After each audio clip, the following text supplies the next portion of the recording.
28 జనవరి 2024 ఆదివారము. ఈరోజు ఆదివారానికి అధిపతి సూర్యగ్రహం కాబట్టి సూర్యగ్రహానికి సంబంధించిన నవగ్రహ స్తోత్రాన్ని పారాయణ చేసుకోవాలి.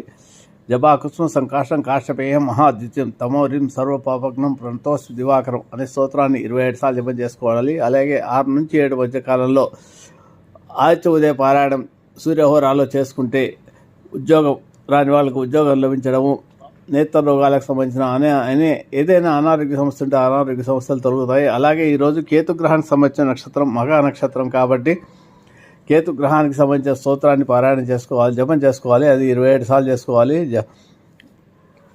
పలాశ పుష్ప సంకాశం తారకాగ్రహ మస్తకం రౌద్రం రౌద్రాత్మకం తం కేతుం ప్రణామ్యం అనే స్తోత్రాన్ని 27 సార్లు జపం చేసుకోవడం. కేతుగ్రహానికి అధిపతి గణపతి కాదు. గణపతి ఆరాధన కూడా మంచి ఫలితాలు ఇస్తాయి.